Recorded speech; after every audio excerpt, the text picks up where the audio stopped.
Mayong buntag mga suking tigpaminaw, mga higala sa kahanginan diri sa DYSR 95.1 FM Dumaguete ug sa atong Facebook live viewers diha may buntag kaninyo. Ug ganiana sab kita karon alang sa atong daily devotionals. Ug ako kani si Jelda ug atong kauban karon aniya sila ni Evangelist Mav ug si Dr. Faulkner Faith Mascardo. Alang sa paghatag espirituhanong pagkaon para sa atong mga kaagad. Alright. Sama ka? Sa makausama yung buntag na to. Sorry for cutting you off, Evangelist. Then kana mo na kasing-kasing. Anyway, atong i-greet atong mga watchers, Evangelist. Kasi kuyog na to karon. Ani karon sila ni Direct Cha. Og si Francis Kadams. Kadams. Baliaga. Og si kinsa man ni dili man ako mabasa, Evangelist. Kuan man Japanese man no Konnichiwa. No, then napod ko yung nato si Teacher Alisa, kuyog po nato Sister Marinil, and also si Ivan Red Abelia. Good morning sa tanan. Evangelist Wilfred. Yes, no, buhay na buhay si Evangelist Wilfred sa atong live. And sa tanan pang naminaw ka nato dara no. Don't forget to post your comments and make it known that you are together with us para sadya tang tanan no as we get along sa tuwang pag-iskutan karon. And don't forget to follow our YouTube channel. We have Music Generation Official.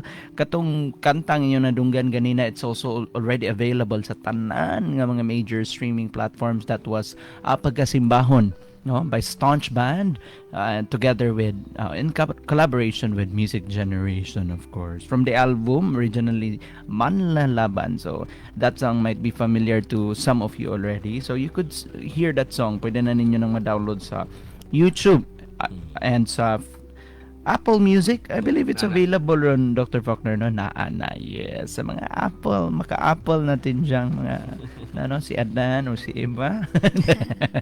No, sa mga maminag yun og Book of Genesis, makakatawa at Evangelist. Wala pa, ibalik, rewind para makagets. And of course, pero di man to Apple, pero di na ta ma-explain. And sa atong Facebook pages, it's Cornerstone Believers Radio Program. We have CB Church Connect. Ato na naputi i-add up, Evangelist, which is atong unworldly thoughts, no? Dito na nato i-transfer katong tanan nato nga mga naa sa Cornerstone Believers Radio Program, balin nato sa unworldly thoughts. Of course, we have Counterflow and Sips of Scriptures. All right, Pagkasimbahon is already available in iTunes. That's only for sa halagang 45 pesos lamang, Evangelist. Okay kayo na? No, barato pas kapi. And maimo na gina, you get to listen to it whether you have a subscription or you don't. Pwede pa nimo nang mabutang SIM card, CDs, if gagamit pa ka na, or whatever purpose it may serve to you. All right, good morning. Okay. Ato ang sugdan natong programa sa dili pa ta mati sa pulong sa Dios. Ito kini siyang sugdan sa mga pagampo. Langit na ng mga amahan, dalaygon ka niini nga kabuntagon. Daga pasalamat kami kanimo sa bagong adlaw, sa bagong kusog, bagong kinabuhi, bago sa mga testimonies sa imuhang pagkamaayo, ug sa imong pagtabang, pag-uban, pagligon, pagsangkap ka namo, pag-empower ka namo sa bisan unsa nga mga kikinhanglan namo alang sa pagkinabuhi nga Dios nun dinhi sa kalibutan. Tudloy kami amahan, ug ablihi usab ang amo ang mga hunahuna, ang among mga mata sa espirituhanon nga aron nga makita gayud namo ang wala pa namo nakita na tungod sa pagbuta sa yawa sa amuang matag usa. Ug dili mi mosugot kung pabilin kaming buta nining kalibutan o buta sa espirituhanong mga butang. Pasabta kami sa iyong mga mensahe, tudloi kami, puna kami sa kalipay ning sa iyong kabuntagon, ug amo ang usab ng gipangayo nga madugangan ang among kaalam mong kihibalo samtang mamati kami sa imong pulong. Kini among gipangayo kanimo sa pangalan ni Kristo Jesus nga among hari ug Ginoo nga imong anak, uban sa tabang sa Espiritu Santo nga imong gipadala. Amen. Amen. Okay, Evangelist Ma, paliw sa ko og pasa sa Exodus chapter 5 verse 4 to 12. Okay, I'll be reading from NLT version. This is verse 5 to 12. Look, there are many of your people in the land, and you are stopping them from their work? That same day, Pharaoh sent this order to Egypt to all Egyptian slave drivers and Israelite foremen, "Do not supply any more straw for making bricks. Make the people get it themselves, but still require them to make the same number of bricks as before. Don't reduce the quota. They are lazy. That's why they are crying out, 'Let us go and offer sacrifices to our God.' Load them down with more work. Make them sweat. That will teach them to listen, that will teach them to listen to lies." So the slave drivers and foremen went out and told the people, "This is what Pharaoh says. I will not provide any more straw for you. Go and get it yourselves. Find it wherever you can, but you must produce just as many bricks as before." So the people scattered throughout the land of Egypt in search of a stubble to use as straw.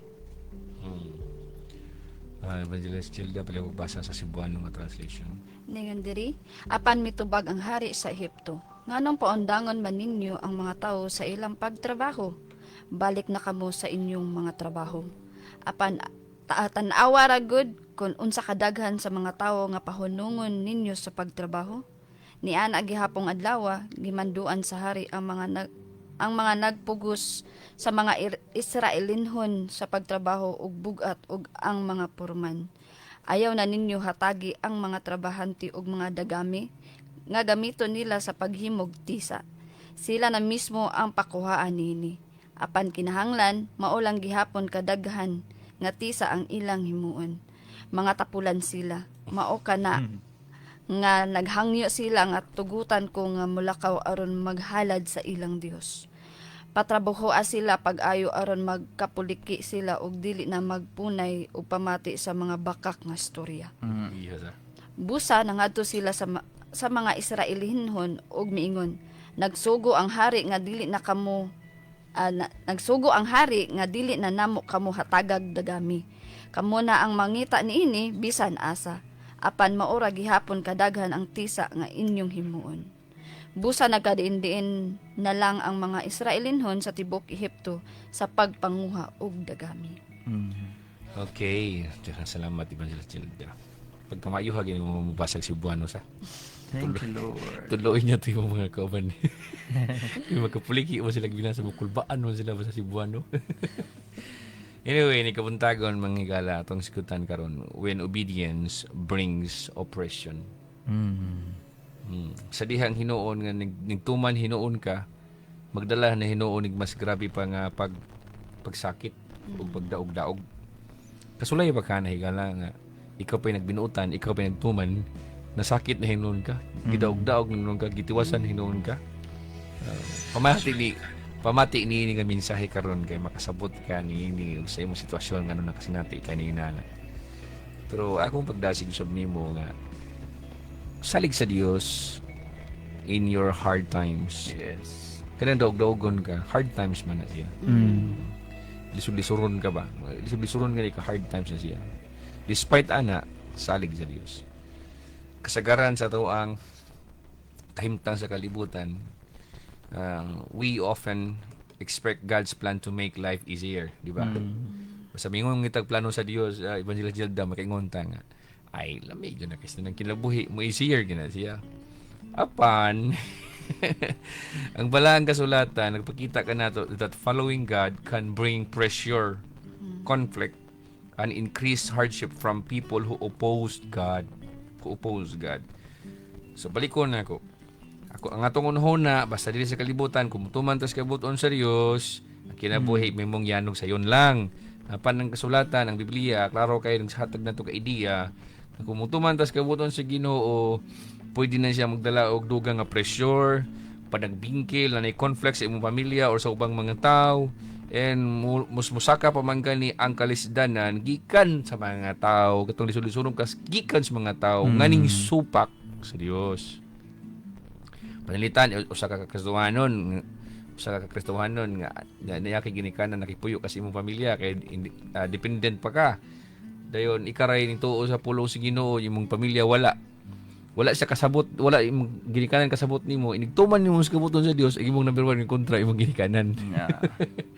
Muna pasabot na ko nitong topic ron, when obedience brings oppression. Ah, daghan yung makarelate, excuse me, Tinud. sorry. Daghan yung makarelate ni ini nga message. That's why ako ang gipili nga tuang hutdon og gabasa ang 4 to 12 because nagpakita kinato siya og higayon sa diha nga si Moses ug si Aaron ang ilang mission mao ang paghatod sa mensahe ngadto sa paraon o sa hari sa Ehipto kay lagi niingon ang Dios nga pabuhian ang mga Israelita, ang mga Hebreo nga mga tao.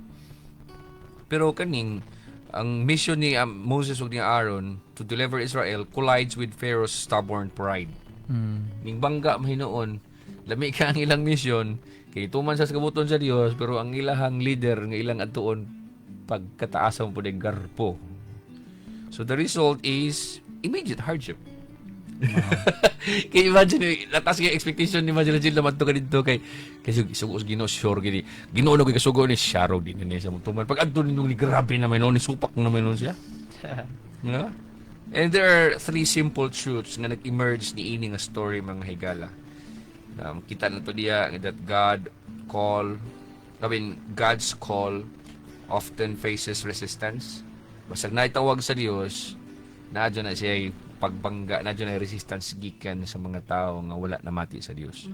Ayo ba ekspektar nga abi kay Dios gasugo nimo nga walay mo babag niya na. So pakod gikas mga wala na mati sa Dios.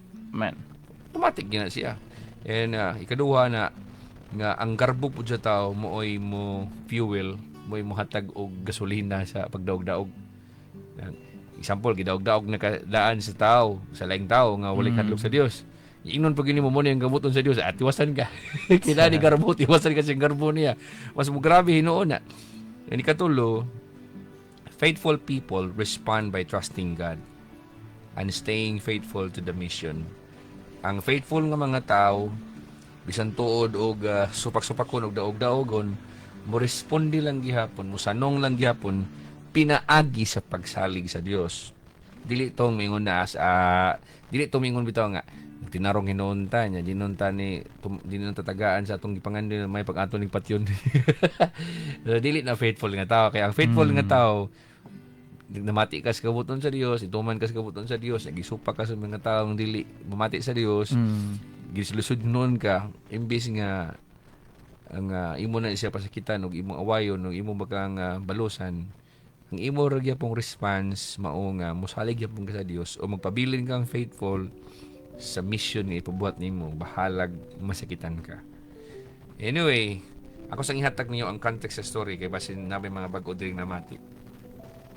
Before na to itrongon balikon og basa mga higala.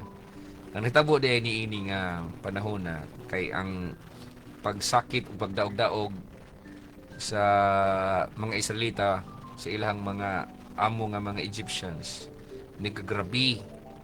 And hitabo nga ang mga katawan sa Israel ni panahon nga naa sa Egypt ning hilak sila, nanawag sila sa Dios, ipaygawas sila. And mo'y reason nga ang Dios mikanaog siya ang iyang presensya o nakikita siya ni Moses dito sa kamingawan dito sa Mount Horeb. Og iyang gisugo si Moses hangtod pod nga napil kasuguan si Aaron nga ikonfrontar ang hari sa Ehipto, ang paraon sa Ehipto og mudiman nga i-release ang mga Hebreo nga mga tao, buhian sila. Nitabo ni kay ang paraon hinuon ang hari sa Ehipto, ang iyang response kay nagpadayag manon sa kagahi sa kasing-kasing na I hardened the heart and misguided sense of control. Misguided sense of control. Wala magiyahi nga pagkontrolar. Mo'y hinungdan nga naplastar hinuon kini nga panghitabo for further divine intervention. Tungod kay pagkaay sa kasing-kasing aningon ang Dios, sige maglamit ani. Kini mo na palkansing Ginoo. Di mo na palkansing ang Dios. Yung Dios ang babag day ka, sige. Mo na siya, mo na naabot ani karon nga istorya karon.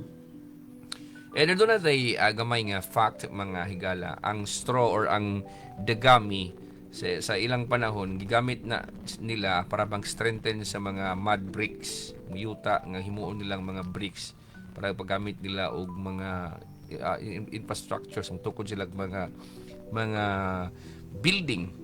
Kay kung naay mga dagami, mo prevent niya siya from cracking and crumbling. Kay maghatag man ng mga dagami good og internal nga stability and reducing the shrinkage.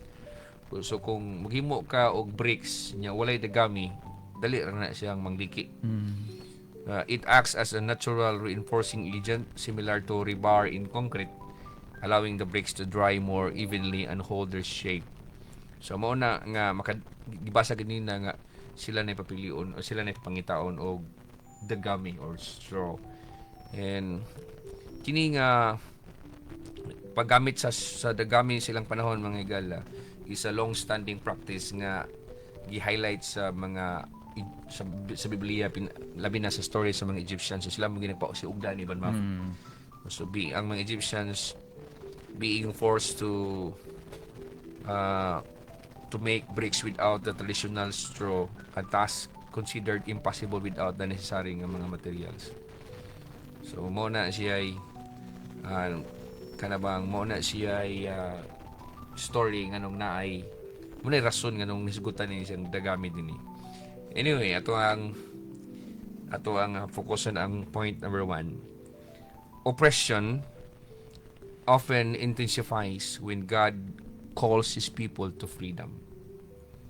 Oppression often intensifies when God calls His people to freedom.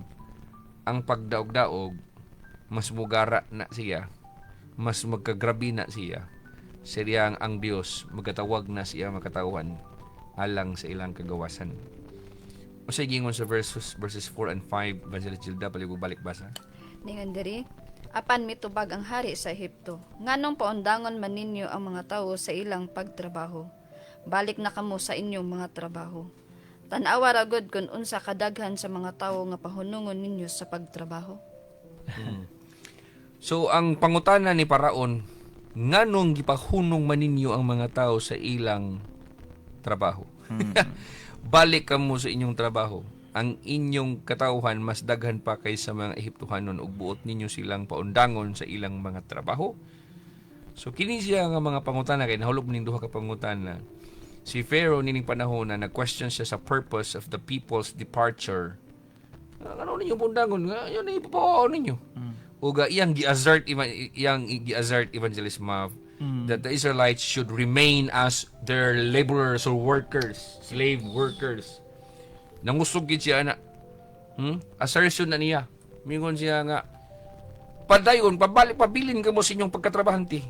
Di mo pwede mo undang. Balik ka mo sa inyong mga trabaho. So ang mayo kay ang approach ni Moses, mayo kang approach ni Aaron, yung isip ng mga diplomatic ng mga tao evangelist mabingon sila isugo mi sa Dios sa Israel nga pabuhian ang mga tao kay aron mulakaw sila dito sa kamingawan aron magsimba mi sa Dios dito. And unsa may expectation unta nimo ana evangelist Gilda kay Dios na may kasugo dapat yes na answer sa. Yes, good primary. Dili man noon, the result is not quite obedience but doubled burden. Nadoble man noon ang burden. The Israelites must meet the same quotas with less material to work with, and they must gather straw yet still meet the straw quota. Grabe. Oh. So may imong masultihan na evangelist ba? Rin ko nagka-extra nga slave drivers na ning mga nagdumala nila kay I mean they're asking for the same produce yet ang trabaho gidubli instead of providing the straw unta or datong dagami unta nga ilang paggamiton moingon sila nga no we won't provide that to you anymore pangita na mo ana but ang inyong kahago madubli but ang inyong amount of produce or ang inyong production is the same ra dapat. Kasi ang bricks even naman kay tisa man. Tisa. Tisa. Gamiton nila sila pagtukod ng building ba. Wala man sila halublag sa una po. Wala. Gikan nila sa mud even ilang ilang yung kuha nila masa nila together para mahimo siyang ligon yun nadagami sa ilalom muna ilang gamit nila murag at sa tuwa panahon murag mga kuan bitaw mga ribar ba mga ribar inyo nakita mga higala nga sa ato ang gi-explain ni Van Mabel ba akong dugangan siya that when God's people step into God's sized promises, sa diyang mutikang hinuon ka sa mga saad sa Dios nga mo iyang gihatag diri ka nato. Ang mga tao nga naa sa posisyon sa authority o sa control, gitawag sa English og the powers that be. The powers that be.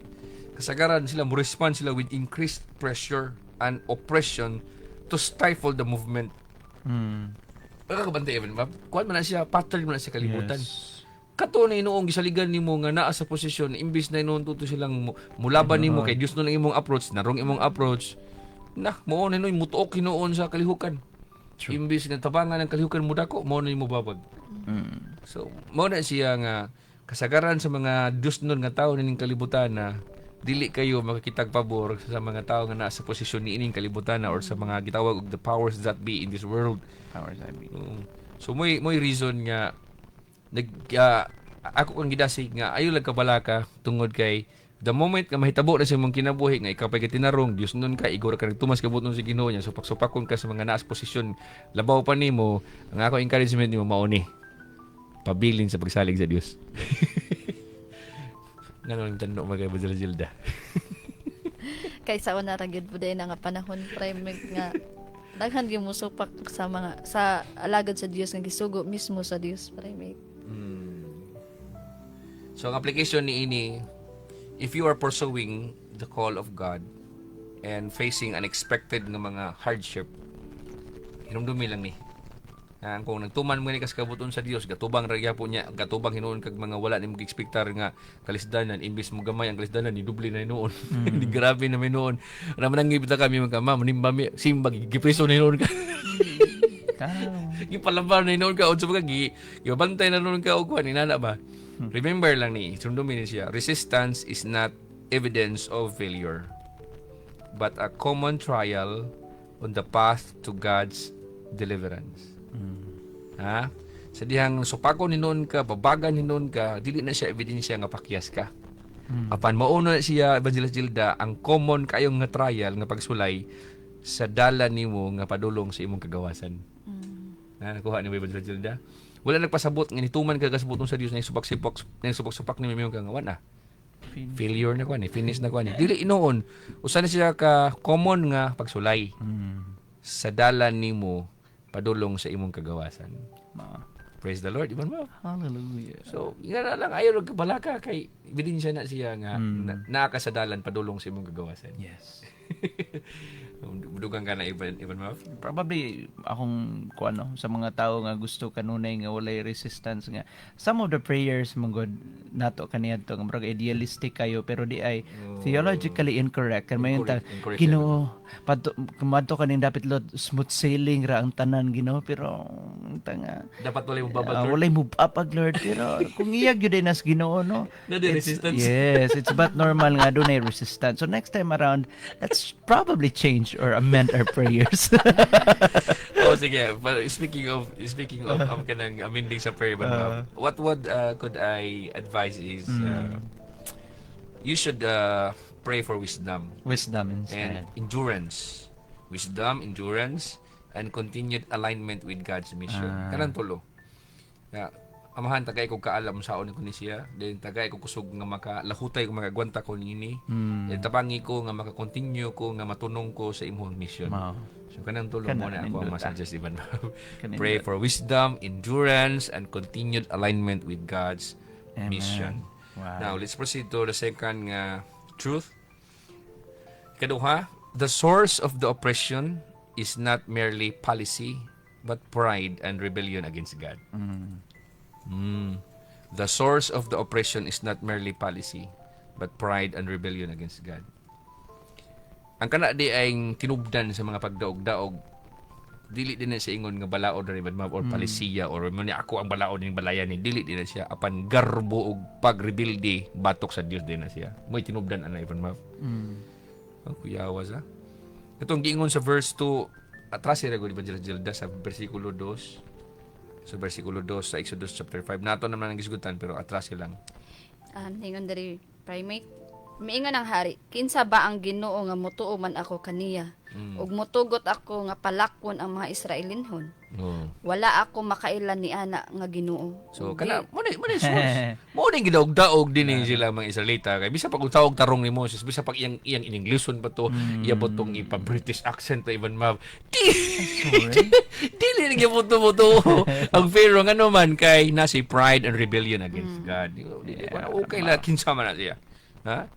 So kani ang question ni Pharaoh man gud nga who is the Lord, who is Yahweh, that I should obey His voice, reveals the heart of defiance.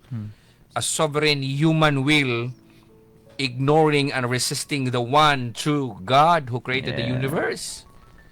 So, kita nimo diha the rulers and taskmasters enforce the system with bare authority, showing how human pride creates and sustains injustice. Unsa man ito giingon day sa Biblia nga niadto ga iyon ang bersikulo 6 nga niadto gihapong adlaw gisugo sa hari ang mga Eptohanon nga nagdumala sa mga ulipon ug mga kapatas nga mga Israelita. Ayaw na ninyo hatagig dagami ang mga tao nga magamit nila sa paghimog tisa. Sila mismo ang pakuwaan niya na apan mao gihapong gidaghanon sa tisa ang ipahimo kanila ug ayaw kini kunhuri, ayaw kini pagami. Di ingon siya mga tapulan sila busa naghangyo nga tugutan ko sila pag adtos kamingawan aron maghalad ngadto sa ilang Dios. Unsa may problema na? Igor ba nang musimba? Iyang ingon mga tapulan. Meron ba sila gasweldo evangelism? Wala pa panglatos ba sila mga slave drivers ba gina sila iban map? Kung dili mo tuman sa buluhaton latoson ba. So makita nimo ang garbo ni nga paraon. Makita nimo iyang pride, makita nimo iyang rebellion. So mo na ang pinaka source di ay nga daog-daogon ka o pasakitan ka dili din ng palisiya, dili din balao diha kun dili gid ang mismo Evangelist Zilda ang garbo sa kasing-kasing. Na kay tao nga daog-daog ni Evangelist Zilda di man gyud ingon ang palisiya niya.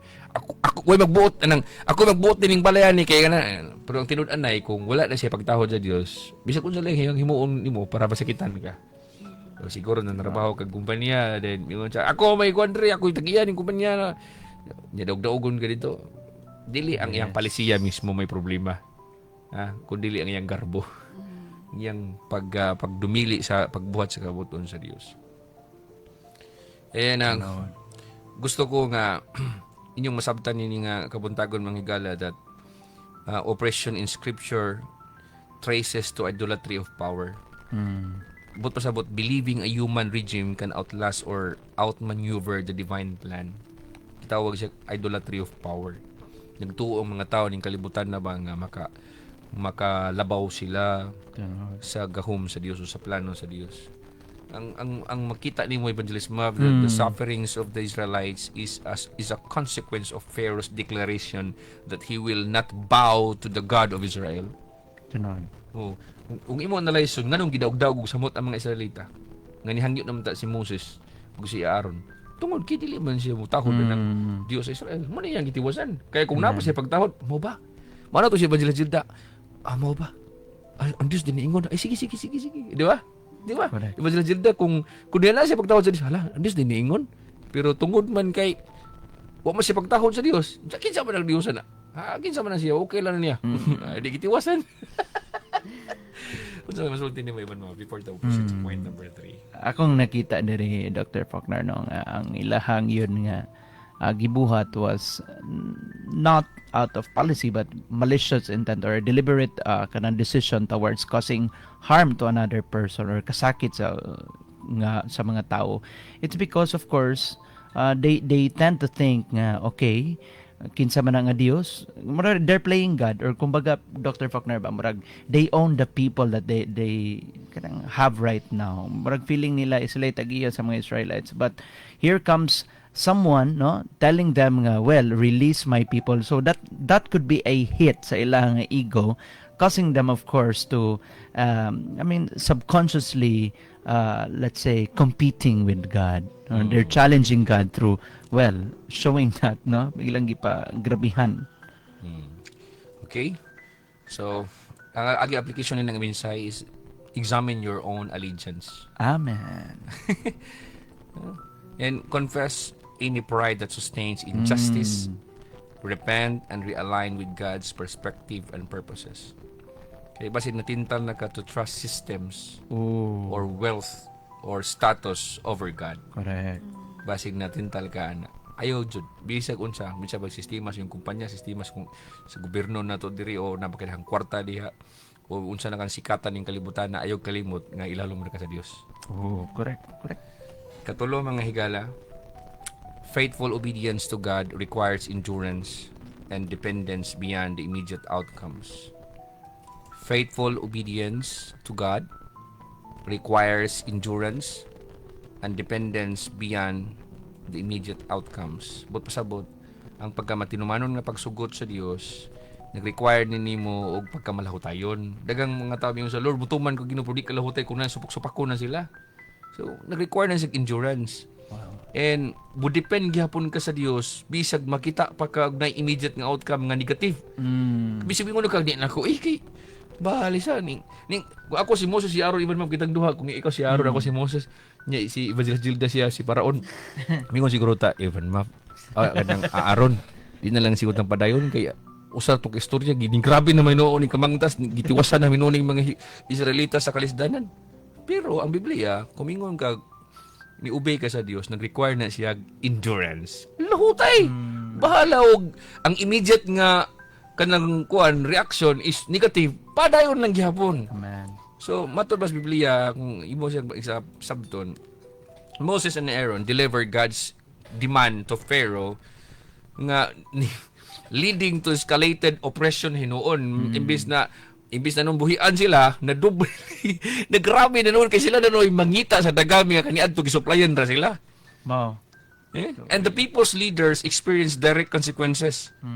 Ang mga pangulo ni noon gipang nanib mga beatings iban mab gipang bunal-bunalan ni noon sila and heightened ang workload pasakaan pa hinuon ng ilang mga kabugat. So the immediate outcome is not deliverance but a deeper trial of faith. Balikon nako. Ang katugong hinanali iban mab nga resulta sa pag-approach ni Moses ni Aaron ngadto ni Paraon dili pa tumao ang gagawasan. Apan lalom to siya mas lisod to siya nga trial sa ilang pagtuo. Oh. Unsa man ang trial sa pagtuo mo ni? Will God's people trust Him in the face of worsening circumstances? Wala. Pangutan-on ka na ho karon. Tungod ba kining sulay na kagtuman sa kabuton sa Dios unya mas di grabe naman imong sitwasyon. Magpadayon pa ka sa pagsalig sa Dios taliwala sa nagkalisod hinuon nga sirkumstansya or basig mo undang na ka. So, God's plan unfolds through seasons of delay, pressure, and apparent setback. Pero kakonsultian, salvation, deliverance, and redemption may be on the horizon, but it comes with a trial of faith and steadfastness. Wala nagpasabot nga luwason ka sa Dios nga imo ra pud sang maangkon sa kasayon kay usahay makasinati pugkag mga pagsulay sa pagtuo. Apan padayon lang tungod ang Dios magauban kanimo. Amen. God bless you.